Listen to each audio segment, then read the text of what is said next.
Welcome once again to the real opening of our webinar. My name is Yunus Erikan. I'm the Director of Global Advocacy at ICLE Local Governments for Sustainability. And ICLE is also acting as the focal point of local governments and municipal authorities constituency since the process started in 1995, since the first COP, the Conference of the Parties. And I personally conducting this task since 2009 when I joined ICLE. This is a monthly webinar for the constituency of local governments and municipal authorities. This is for us to keep ourselves updated with the information we are achieving or the information we are gathering over the monthly basis. And also we are reviewing our agendas, our priorities, also preparing our upcoming events in the next couple of weeks. So that's how we run the whole program.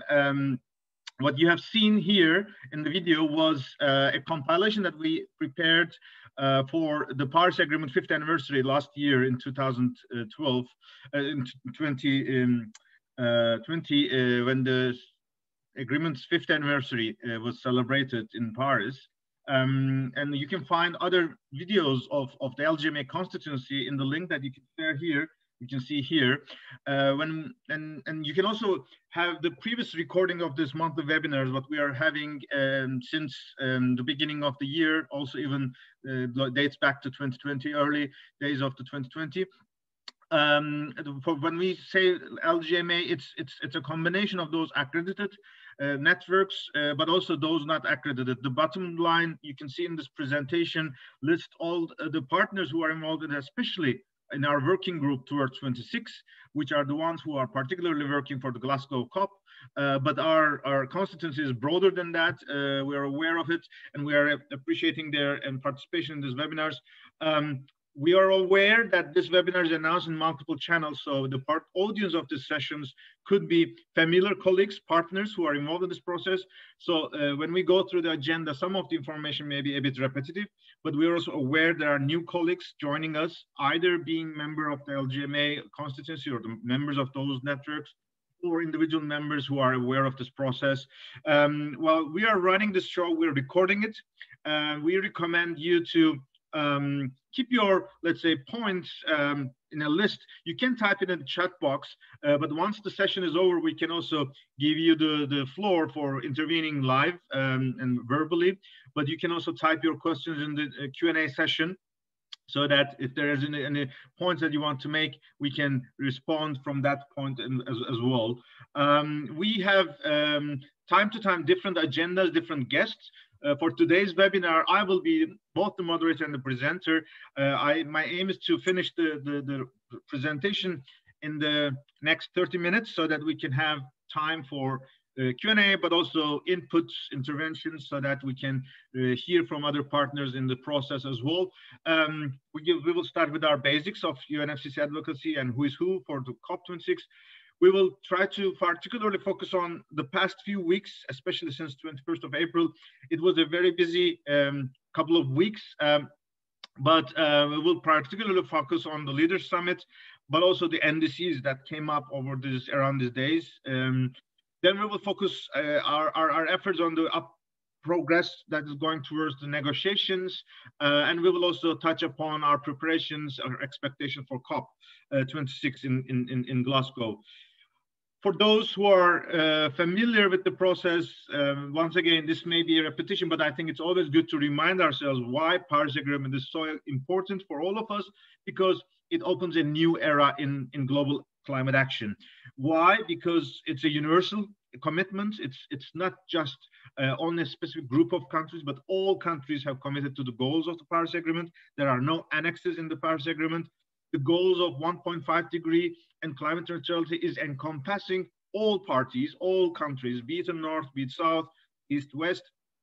Obviously, everyone has their own tracks or their own routes, but the final goal, end goal, is to reach to climate neutrality by 2050 and keep our global temperature rise below 1.5 degrees. But more importantly, the Paris Agreement's uniqueness is that it is not just for national governments. It has a very progressive preambular paragraphs, and one of them is particularly for local and regional governments, that in this preambular paragraph, we have made sure that we are recognized as essential actors, and all levels of governments are important in the process. Therefore, there are certain, of course, new ways of working. The first one, that NDCs is the plans of the national governments to deliver Paris Agreement.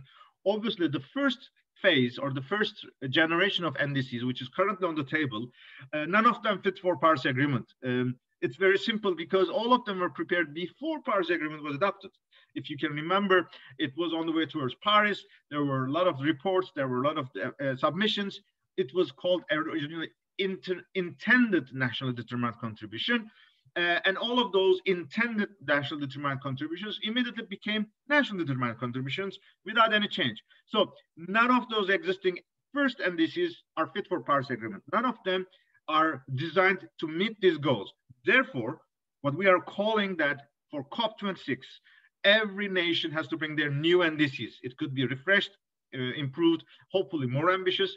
That's why it is important. Secondly, because we as local and regional governments are recognized in the Paris Agreement as a core partner, over the past 20 years, since 1995 or even beyond, we were promoting climate action of local and regional governments as voluntary contributions. There was no mandate for us. There were no recognition of us in the UNFCCC or Kyoto Protocol. What we were doing was all complementary and voluntary. But with Paris Agreement, because of this recognition, we have a duty to also reflect the principles of Paris Agreement, 1.5 degree climate neutrality, into our own local and regional plans, the council decisions, and that we have to have our space in the NDCs. That's the consequence of being acknowledged in the global climate negotiations or global climate agreements.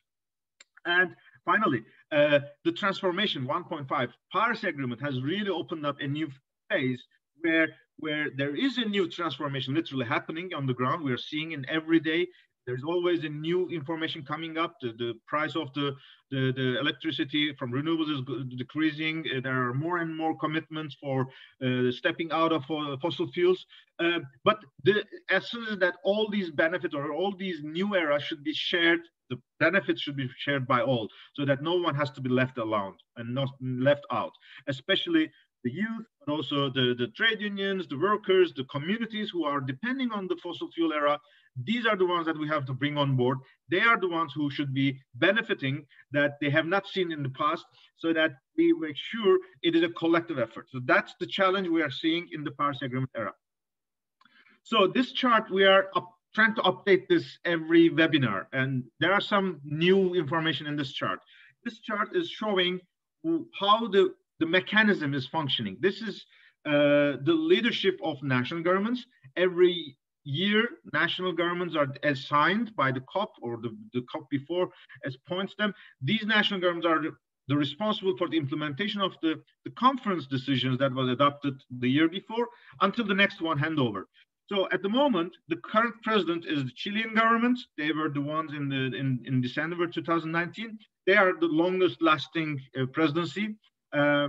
We enjoy from local and regional governments. We have very good relation with the COP25 presidency. They have been always supporting the local action as well. They have their climate champion, Gonzalo Munoz, continuing to act as well. And the incoming, the country who will host the next Conference of Parties is the president designate, and this is the UK government. Right Honorable Alok Sharma is the president designate. The UK government is claiming to convene the most inclusive COP, Conference of Parties, and in fact they are delivering this promise with every almost week and every month there is a new initiative, there is a new process being built that we commend, and we try to make sure local and regional governments are appropriately acknowledged or engaged in all these initiatives. There are several advisors or ambassadors regionally in Pacific and Asia and Africa, Americas. There is again high-level climate action champion Nigel Topping. Mark Carney was there since the beginning as a finance advisor. Over the past months, we had Anne-Marie Trevelyan, but just this week, we have seen a new appointment, which is a bit unique. He is not a typical, let's say, presidency designate ambassador. Sir David Attenborough, his well-known communication let's say, expert and also scientific research and his documentaries and worldwide been recognized.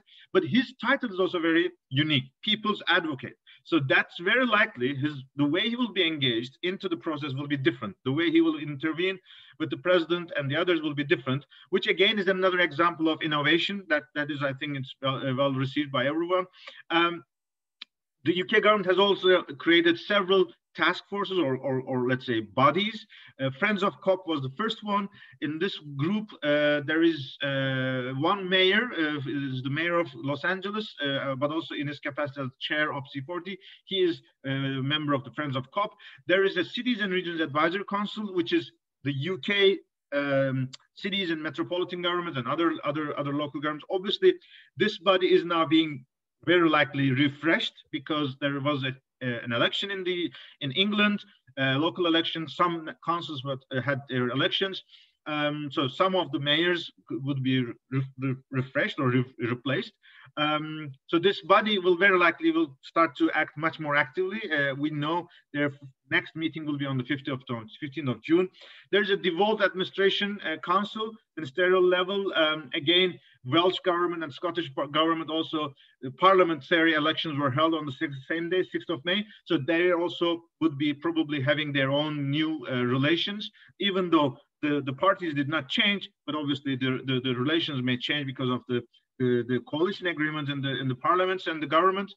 There is also Civil Society and Youth Advisory Council.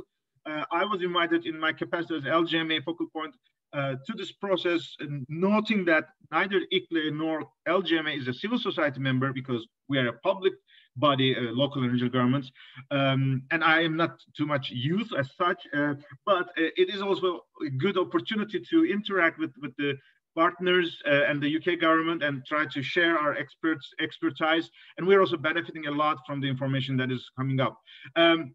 So in between these two bodies or two, let's say, delegations, traditionally every year in May or June, they were meeting. Last year, they had a June session virtually. Then there was a climate dialogues happening in November and December. And as of today, we are prepared for the first virtual UNFCCC process. We have to be careful about it because the decision of the COP25 Bureau is saying that, yes, let's kick off a virtual processes, but that doesn't mean any negotiation outcome will be achieved. So any outcomes will not be presented as the results, but rather all of these will be discussed in the first in-person meeting that will happen. Time-wise, we don't know when and where, we don't know yet.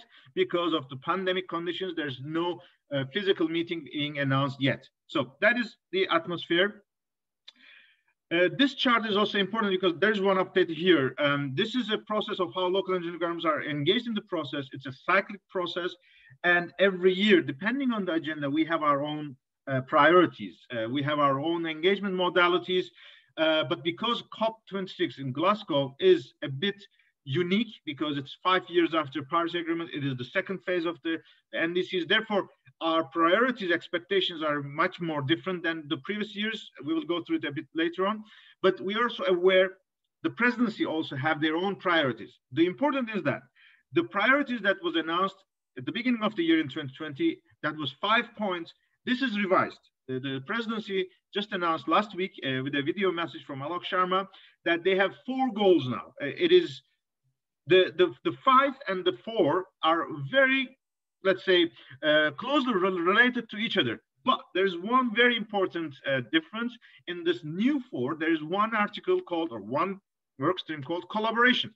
Collaboration means mitigation, adaptation, finance, yes, but all to be developed in collaboration of national governments, other levels of government, and so civil society and business. So that is exactly what we have been asking for in our roadmap, the COP26 roadmap, as multi-level action COP. So therefore, as LGMA, I think we are all very happy with the evolution of this new priorities from the UK COP26 presidency, which fulfills our expectations as well. We would like to recall our roadmap having 4, let's say, blocks, and each of them we have several agenda items. And over the past months, we were saying that we will experience some game changers in this process, which has almost really happened as expected. Our priority is that first localization of the Paris Agreement, which is raise ambition, race to zero. We are accelerating our work, race to resilience is coming. The multi-level NDCs is incredibly getting pace, and we will go through it in the details, be it from the north, like US and Japan, to Dominican Republic in the south.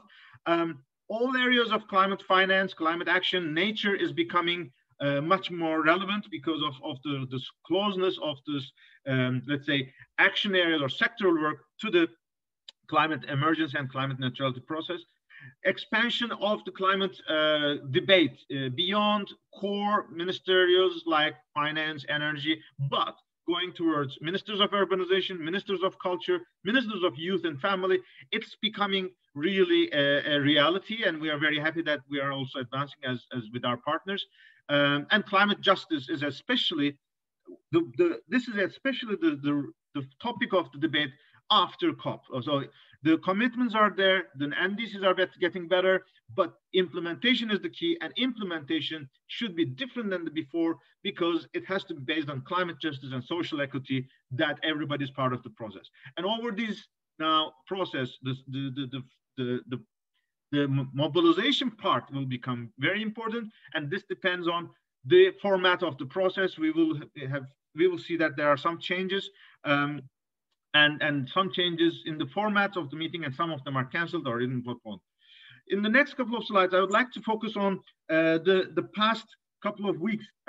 What was remarkable because of starting with the Biden summit, the 22nd of April, we have seen a surge of announcements and commitments. Some of them are directly relevant for our constituency. In this chart is copy-paste from the fact sheet, which was presented by the White House from the United States administration, federal administration. Obviously, the host of the summit was US President Biden. So they have made a list of initiatives, outcomes, and several of them have a strong subnational action. For example, it's very good to see US government also embracing the race to zero. Obviously, this will help a lot the US stakeholders like business, but also cities and regions. They have already committed now to support several initiatives like islands and others. So this is a strong comeback from US after the first 100 days. It's exactly what we were expecting for. And this kind of endorsements, we have seen this, for example, Japan endorsing the race to zero. Now, officially, US is also endorsing race to zero and other races, so that that is even easier for us to come into the process. At the bottom, I have highlighted 2 important points. before the summit, there was one announcement that came from US and Japan. Those countries at the heads of state level announced that they will support globally subnational action. This phrase is significantly strong because it has been one of the most strongest commitments we have ever seen over the past years. So we look forward to implementation of this, be it ICLE, we have membership and we have a strong presence in both US and Japan, but also other networks of local and regional governments. Definitely all of us will enjoy, we hope. We'll go through this in the next slide as well, but that's very welcome, and we look forward to having more countries embrace this. And on the day of the summit, there was another announcement coming from Japan. There were several announcements, but the one from Japan is particularly important because Japan committed to a new target for 46% with a possibility for going to 50%. But more importantly, Japan in their statement saying that when they prepare NDCs, they will work with 100 local and regional governments who are already committed to race to zero, which is 300 overall, that these 100 will be the ones who will also be working with the NDC in the 2030 targets.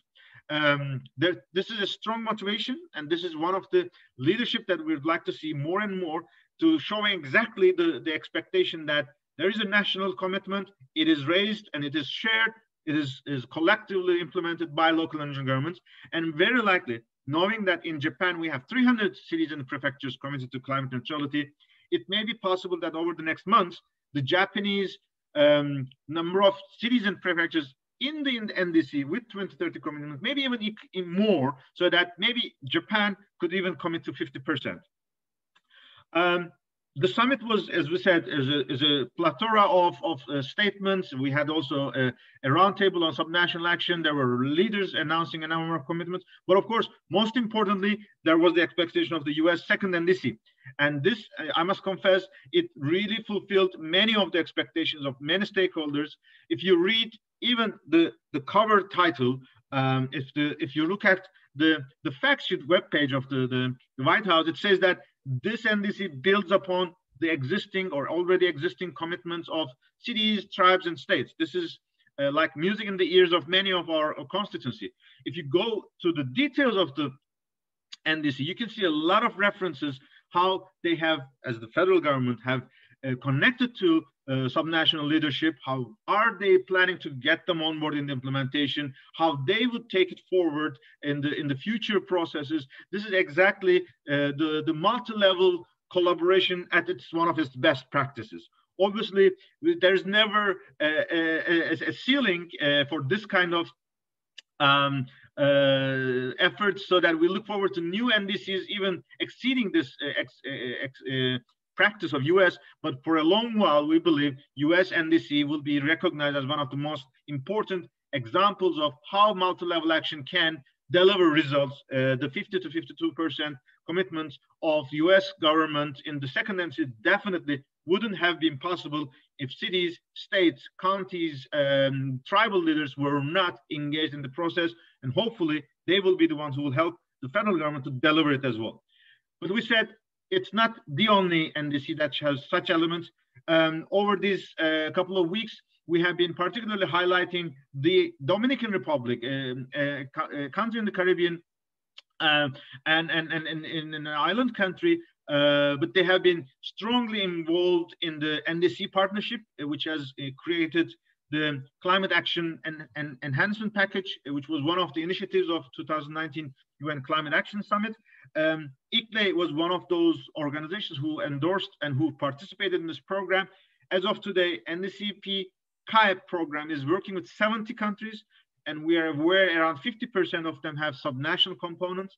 ICLE is working in 7 of those countries, and Dominican Republic, we must confess, among the 7, which was one of the most impressive in terms of the results being delivered and already reflected in the NDC. So as of December 2020, Dominican Republic has submitted a new NDC.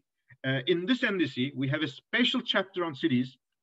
This chapter on cities refers how ICLE and other partners like SODORE, the Association of Councillors, and other partners have been working with the federal government or with the national government of Dominican Republic, how they will be turning into climate neutral targets. Even one of the cities have been announcing as climate neutral commitments.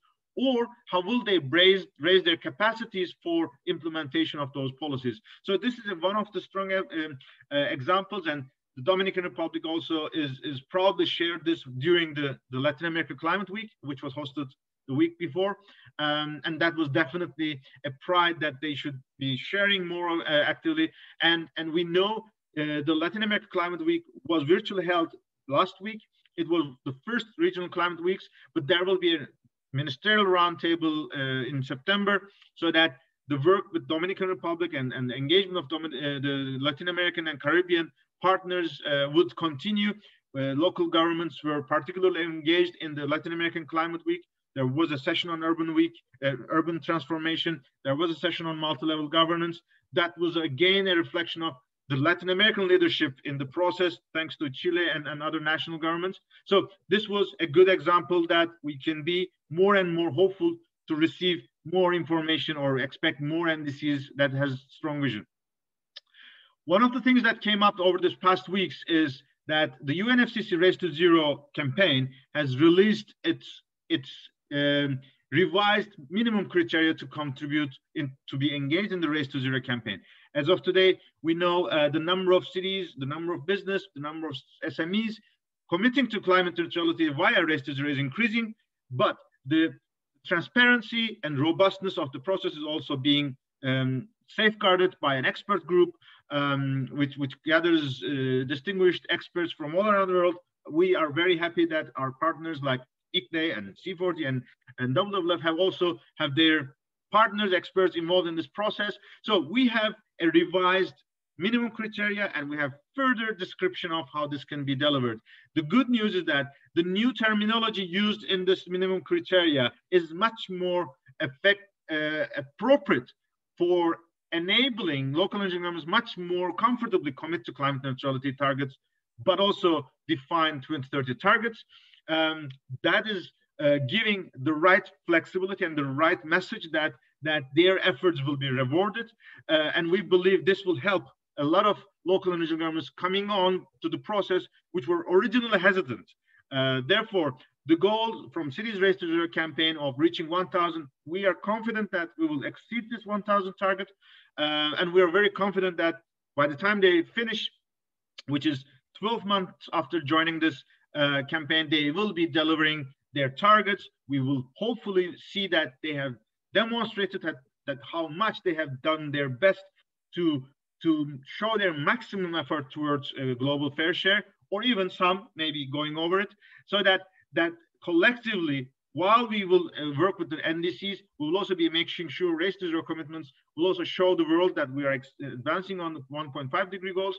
And the ultimate goal, obviously, is that the commitments in the Race to Zero are also matching to the NDCs. Into the further clarifications in the revised criteria, you can see the expected coverage of the commitments in terms of reduction targets, the coverage of gases, scopes or sources, sinks, removals, and credits. How will they be used, and what will be the recommendation, and how they can bring equity into the commitments of the Race to Zero. So these are all positive outcomes that we will make sure our constituencies are informed accordingly, and that they respond according to these principles or criteria when they join the Race to Zero. We are now going towards the next couple of weeks. So this was what has happened in the past. And I must confess, we didn't want to include all what has happened over the past weeks. There were numerous sessions like consultations on ACE, the Action for Climate Empowerment. Sessions were held. There were a number of announcements, the consultation with subsidiary body presidents, chairs, and constituencies. So these are the most important ones. So we have been keeping our constituency informed about these much more detailed progress in our mailings, regular mailings. So feel free to join us if you want to be part of those mailing list as well. So what are we now prepared for is that we will have virtual some consultations to kick off, which is the regular consultations. We will have presidency consultations, which is also taking place monthly. Unfortunately, we as observers are not effectively engaged in these processes. We are trying to influence by presenting some of the comments or questions. but direct participation is not available as an opportunity for us. Meanwhile, the Marrakesh Partnership Agenda with the climate action pathways, with race to resilience, race to zero, the breakthroughs, it's accelerating with its deliverables. So it is, let's say, three-pronged approach that is taking place. The regular UNFCCC consultations, the topics that the presidency wants to take out, advance in terms of outcomes from the COP26 outcomes, and action agenda led by Marrakesh Partnership and others as well. The latest information that was communicated from the UNFCCC subsidiary by the chairs was communicated on the 7th of May. So they have now made a clear explanation of how to convene the sessions from 31st of May until 17th of June. There is a further guidance on how the modalities will be functioning, and a further guidance from the Secretariat that makes day by day assessment of what will be happening in which time zone and what will be the discussion format. This chart and this description, what we try to underline is that officially this is an informal session, which means there are certain rules applying. First of all, the opening plenaries, we will be able to intervene by our statements. The stock-taking plenaries and the closing plenaries and the opening will also be webcasted, so that even though you are not part of the accredited process, you can listen to them. As soon as the sessions, the subsidiary bodies start to convene in informal, the webcast will be closed. So you will not be watching this as long as you are not registered or accredited to the UNFCCC process through your constituency or primarily through your organization. The application process was closed on the 14th of May. So we will be communicating with our members of the LGMA constituency to check how many of them have nominated names and how many of them we will allocate which sessions, so that LGMA representatives are present so that they can inform us back with what has been discussed. During the informal sessions, the first informal will be by default open as long as no party rejects. The other informal sessions may be open if chair reaches a consensus, but it may also be closed so that even the accredited representatives may not access to the sessions. That's the uniqueness of the virtual processes, and we will try to keep more updates because there are more events being scheduled, especially presidency. UK presidency has not announced any specific events. We're expecting a dialogue with observers. We're expecting hopefully an open dialogue, but even a briefing on COP26 presidency. And you may also expect a decision, or let's say a decision-making body. COP25 Bureau may also meet. The last time they met was on 15th of April. It is still, this body is the one who is responsible to define what type of a shape will happen at COP26, whether it will be in person or in which elements there will be. I mean, it is decided to be in person, but several of elements could be virtual. And if it is in person, what will be the procedures? We heard from Alok Sharma, the COP26 president, that he wants to ensure that there will be all measures applied for hygiene and COVID-free. How many of those measures, how many of those procedures will apply for non-party stakeholders like us? We will have to wait and see. And that brings us to the discussions on our planning for COP26. But before, one final comment, UNFCCC, the climate negotiations are not the only negotiations taking place virtually.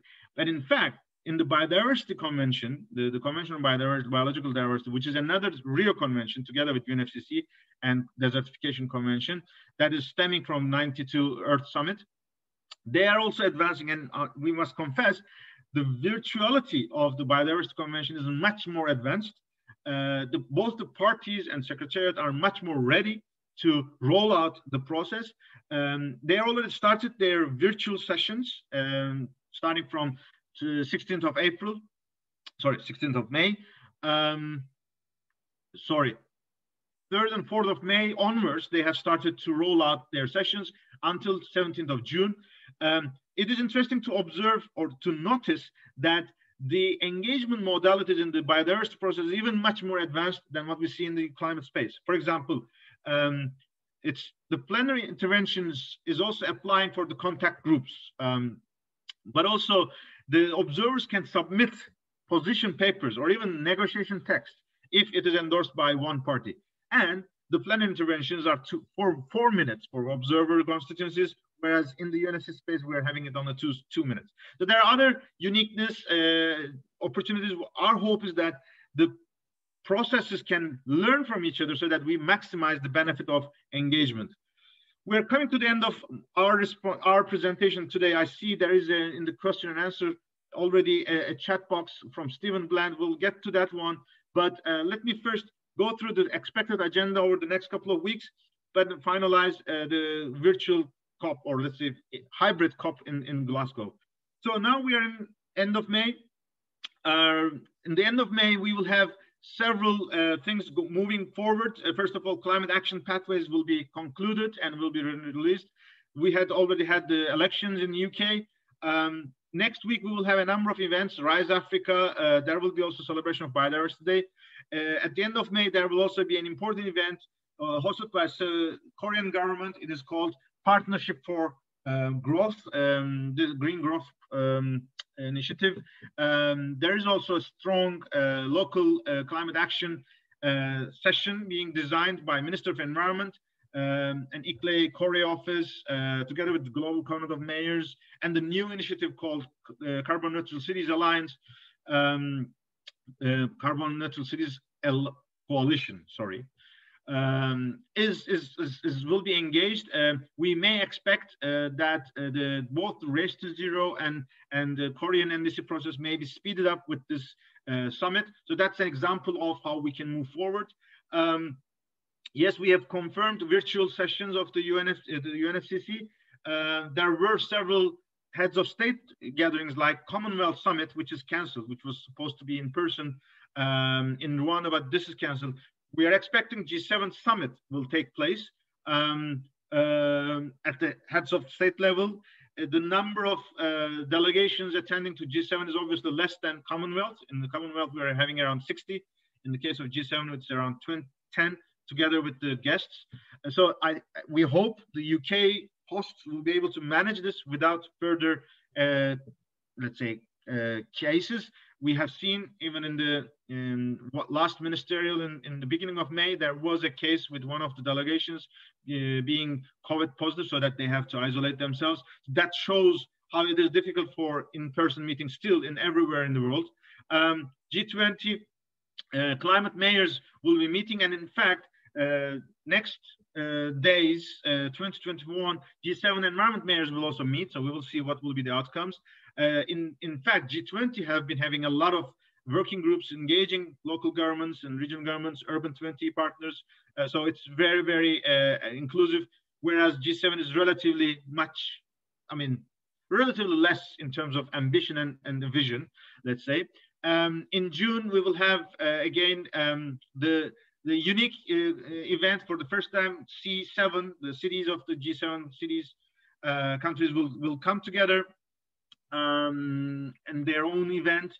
Urban 20 Summit is planned just before the G7 Heads of State Summit.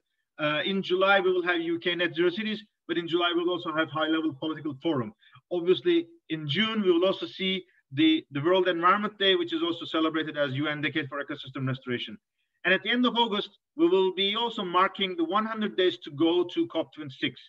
We have seen the COP26 presidency have made a special announcement on the 6 months to go. On the 100 days to go, probably there will be several moments to mark these preparations.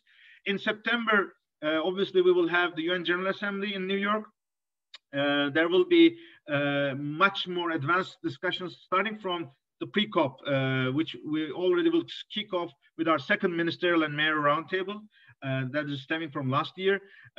October will be very heavy. It will be Urban October. We will have numerous events of the local governments and regional governments and UN Habitat and Habitat Agenda partners. We will also see Biodiversity COP15. G20 Summit will be at the end of COP, and very likely it will be immediately followed to the COP26 in Glasgow. How much and how many of them will be in person, how many of them will be in virtual formats, we will have to wait and see. But it's for sure this 40 days from 30th of September until 10th of November will be the most important 40 days that will shape the future of our 2030 goals, but also the future of our 2050 trajectories. Last but not least, as of today, we are still expecting the COP26 in Glasgow will be in virtual format, plus in person. For negotiators, it will be almost 90% in person, 10% virtual. But for observers, realistically speaking, we are prepared to be in like a 10% in person and 90% virtual. This is just an expectation because there's no official announcement from neither Scottish government, nor UK government, nor UNFCCC as of today. We hope they will make some announcements soon. Last week, we heard there was a COP26 briefing, logistics briefing at the Latin America Summit. We don't have the files, or we haven't been informed about the outcomes yet. As soon as we receive this information, we'll share with you. And as soon as this information are available, we will also update our plans. But as of today, we are prepared to be very actively present in the UNFCCC Blue Zone. That will be a pavilion in an ideal format, but it could turn into a hub or a base camp, which is much more virtuality connections, but also connected to the negotiators. We will be in the green zone. We hope that once the UK government announces their green zone planning, there will be a lot of activities. We have already seen hundreds of applications from local and regional governments, and we will make sure whoever is in Glasgow, they will be working with City of Glasgow, Mayor of Glasgow, and Scottish Government as the natural hosts of Cities and Regions Summit that will be defined according to the conditions that will be existing. So, and the timing wise is that very likely for throughout the 2 weeks will be a huge engagement. This will of course increase pressure on us in terms of physical presence and also managing of the delegations. If it is virtual, it will be probably a bit easier. But according to the expectations, if the heads of states come to Glasgow at the beginning, we may expect also an announcement from Race to Zero and others.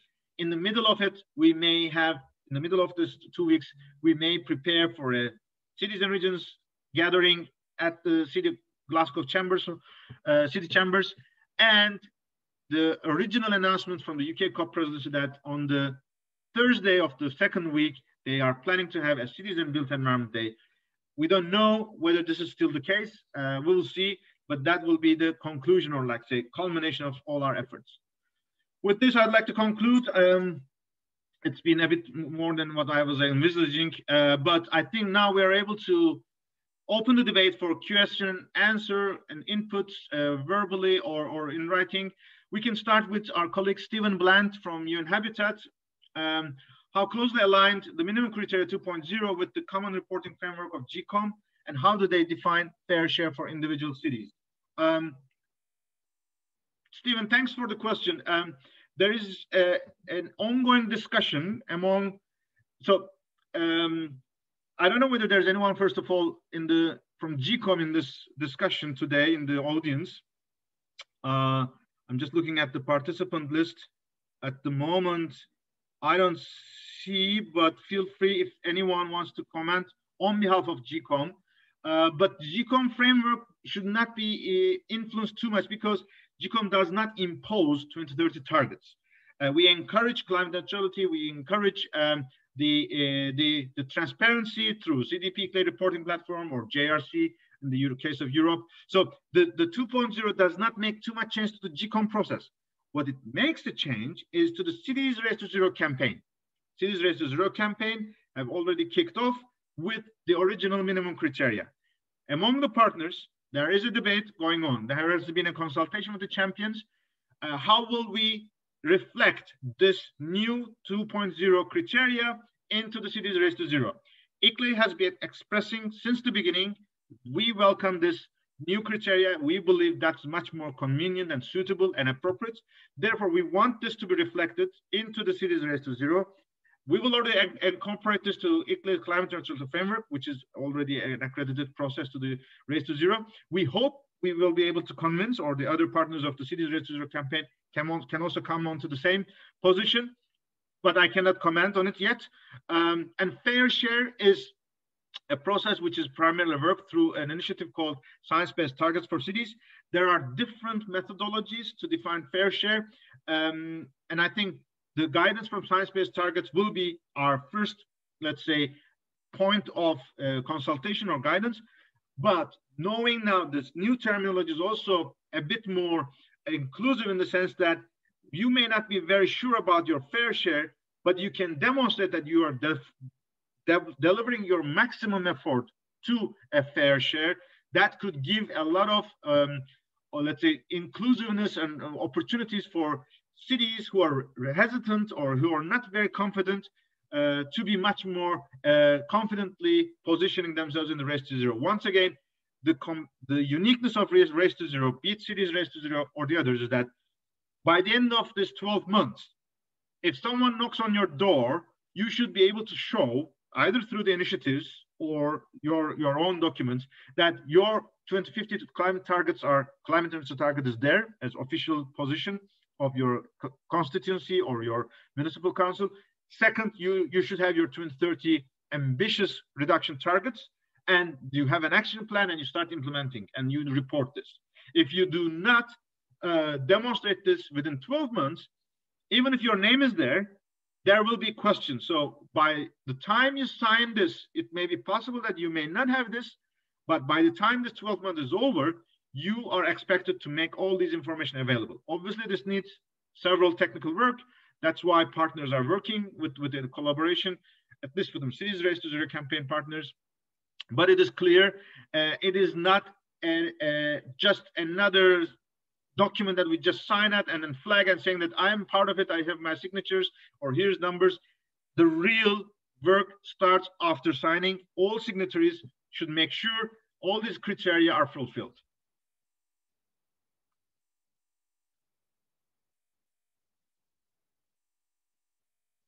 Thanks, Stephen, for your clarification question. Obviously, for those who are not familiar, Stephen Bland is our colleague from UN Habitat.